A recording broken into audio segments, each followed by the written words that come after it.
The title of the scripture for our worship message today is from Isaiah 11:1.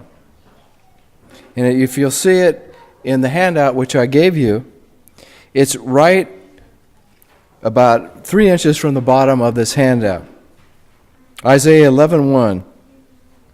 A green shoot, and that word in Hebrew means a young shoot or branch, a netzer, is what the word Nazareth means, is a young shoot, a green shoot, will sprout from Jesse's stump, and his roots a budding branch. Jesse was the grandfather of David, the great king. And Jesus was a descendant on his human side from David. So David, the greatest king in the history of the Jewish people, and then Jesus, the greatest prophet ever born of the Jewish people. And you and I know he was more than a prophet. He was a prophet and a priest and the king of the universe. Came from this prophecy of Isaiah 11:1. And if you know, intensely have studied the teachings of Jesus, Jesus quoted a lot from the book of Isaiah. So I went to the island of Malta because I'm writing a book on Paul of Tarsus.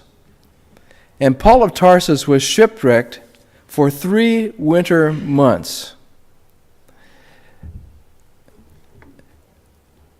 When Kathleen and I were in the Holy Land, actually we went to Rome and Egypt and then the Holy Land, and then we were trying to get to Corinth. But it was in the latter part of the year, the same time of year that Paul was shipwrecked, I knew that strong winds would come down from Europe across the Mediterranean Ocean. I didn't tell Kathleen about them because I knew she would worry. But when we visited Israel and we're in Galilee and Nazareth is an interesting city. I could talk about that for some time. We got in a ship and we went to southern Asia Minor, close to where Paul of Tarsus was born. And they had Turkish dances and Turkish food. And then we went up the coast to Ephesus. I had no idea that Mary was buried in the mountains above Ephesus. Did you know that? Jesus' mother. Remember on the cross, Jesus said, "John, this is your mother." And he looked at Mary and he said, "Mother, this is your son." Jesus knew that he could no longer care for his mother as the oldest son, and he was telling his beloved disciple John, take care of my mom until she dies. Be her social security. And so John took care of Jesus' mother as long as he could, and then John's disciples took care of Jesus' mother until she died. And I saw the area, they built a little stone house there. The Islamic people and the Christian people have built a little stone house in the right exact area where Mary, the mother of Jesus, lived until she died. Isn't this amazing stuff? I would have never known that if I hadn't gone to Ephesus. And then when we were touring Ephesus, and it was just exactly like the book of Acts describes it, there's 3 cities of Ephesus, and the highest city was where Paul was, and there were 2 other cities because of the erosion in Asia Minor. And our guide turned and he said, "You see the bare spot on the hill up there? That's where Mary, the mother of Jesus, was buried." And about 10 years ago, the Pope came and he went up to that hill by himself and he had communion and he stayed up there 2 hours at the grave of Mary, the mother of Jesus. This is stuff that most Christians don't know. So, for years it has bothered me that Paul is often quoted by people that don't know the Bible well, and they'll quote Paul and they'll say, "Jesus said." And that just is, you know, I'm not very mentally unstable, you know that now. But it's been driving me crazy the last 50 years that I've been a minister to hear Roman Catholic priests And Protestant ministers say, Jesus said, and then quote Paul. Because Jesus is the Messiah. And Paul is just a wonderful apostle to the Gentiles. We wouldn't be believers today if it wasn't for Paul. So 30 years ago, I started writing this book about Paul and Jesus and how Jesus needed to be number one. And so I wanted, during this working vacation, to go to the island of Malta where he was shipwrecked for 3 winter months. He told the Roman centurion, don't go from Crete, where we're in a protected harbor, to Rome because the weather is disastrous. Now, Paul grew up in Tarsus. Every winter he saw these huge squalls and storms come down from Europe, and he knew it would be bad sailing. And the captain of the ship knew he should not be on the ocean in open sea, in the Mediterranean Sea, in the middle of winter. But the Roman centurion was in charge of the ship. Now, after being in the army 30 years and being on a couple of naval vessels, I realized that I need to listen what the captain of the ship is telling me. And as a matter of fact, I was on the USS Mount Whitney, and we got in this huge hurricane. And I was jogging on the front deck. I was trying to do my Army 2-mile run, and I noticed as I was jogging, it got wilder and wilder and wilder. And I could see the captain looking down from the controls of the USS Mount Whitney, and as soon as I stopped my 2-mile run, waves were starting to come over the top of the ship, and the ship was as big as an aircraft carrier, you know. So I was having sort of a wild run there, the last mile. And as soon as I stopped running, the captain, and the loudspeaker said, the deck is now closed. He allowed me to do, and I was going to do exactly what that captain said in that hurricane. And if that army officer, that centurion, had been a wise man, he would have listened to the captain and the crew of that ship. But he was a stubborn Roman army officer, and he said, I'm supposed to take this guy to Rome. I don't care what you say as captain of the ship. Paul, I don't care that you grew up in Tarsus. I'm going to go through this storm, and I'm going to get Paul on time to Rome because I don't want to be in trouble with the emperor turning him in late. So I wanted to spend several days on the Isle of Malta because I knew there were stories on Malta that maybe nobody else knew. And as I was looking at a map of Malta, I saw a city in the center of Malta was named Medina.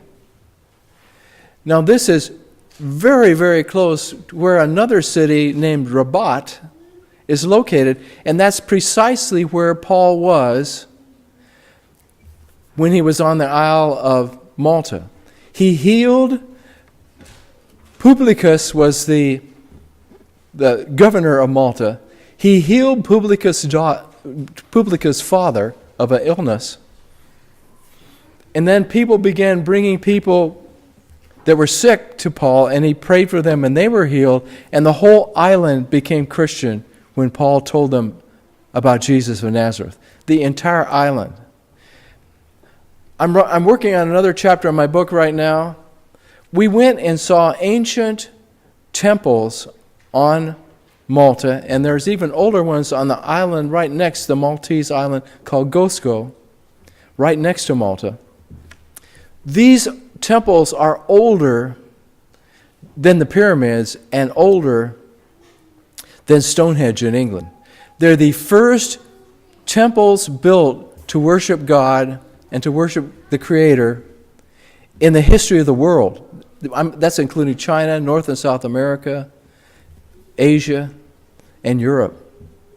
The people of Malta have always wanted God's presence in their lives. And if you read the scriptures closely, there are certain locations that totally accepted God. Rome is a good example. Roman Catholics love this story, but it's true. The Italians and the Romans wholeheartedly have been Christians for 2,000 years. I didn't say perfect Christians, because no denomination or group of Christians, but the people of Italy are one of the reasons that you and I are Christians today. we're called Protestants, and I kid my Protestant friends that are real anti-Catholic. I say, you're Catholic, you just don't know it. And they said, no, I'm not, I'm a Protestant. I said, yes, you are. You're a protesting Catholic, Protestant Catholic. You believe almost everything the Roman Catholics believe, except you don't worship the traditions of the church and you don't listen to everything the Pope says. You focus on the Bible, but you're protesting Catholic. You're more Catholic than you think you are. So Paul stayed right near where we were in Medina, and the Arabs had conquered Medina in about 700 AD, and the whole island was Christian, like I was talking about Rome. They strictly enforced anti-Christian policies, so for 300 years, the inhabitants of Malta could not worship Jesus of Nazareth.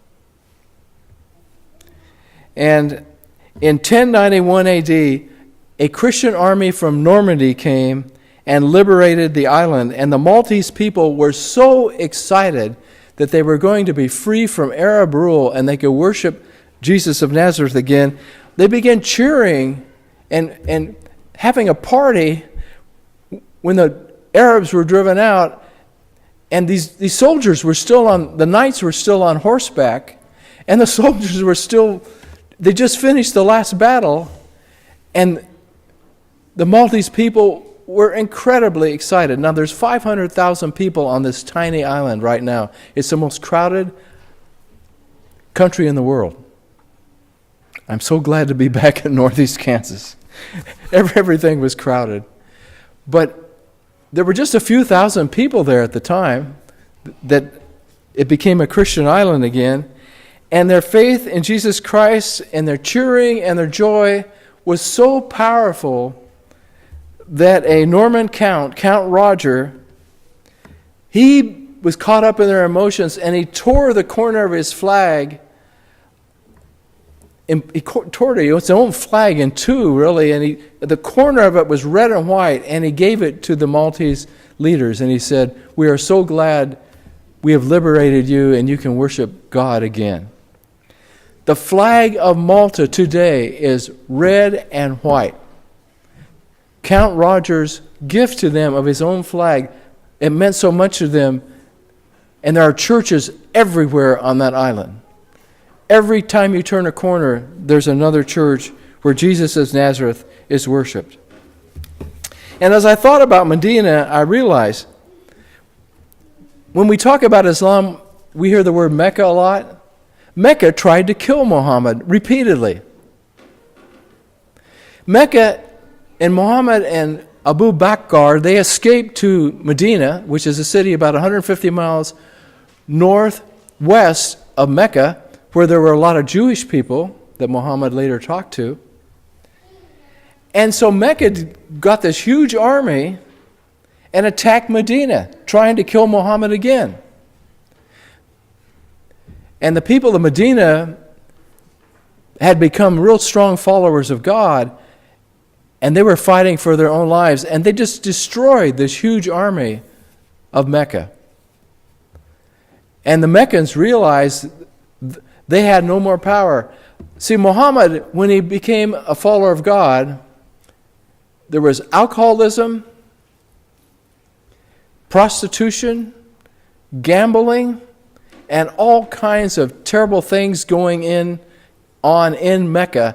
And he said, no more alcohol if you're a follower of God, no more prostitution, no more gambling.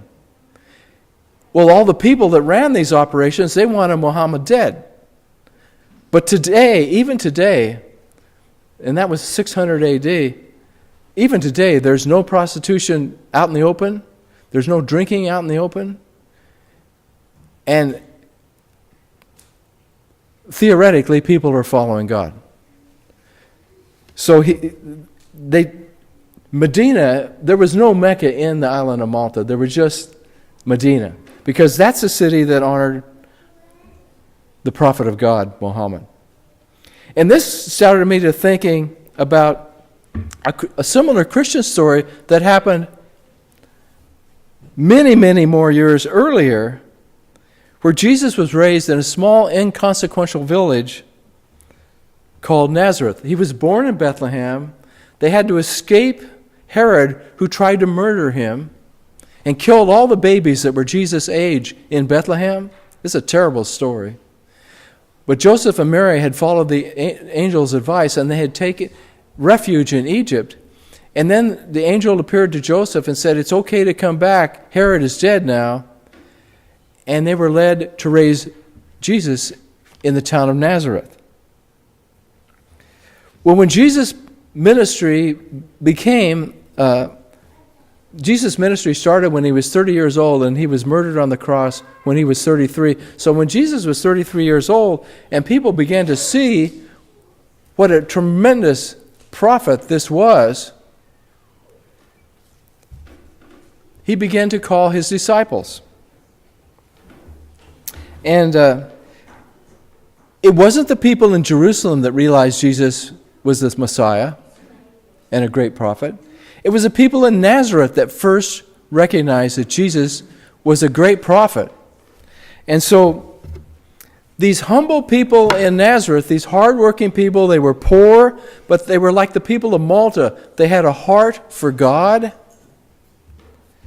That's where Jesus was raised, a small village that still sits on a hillside in central Israel.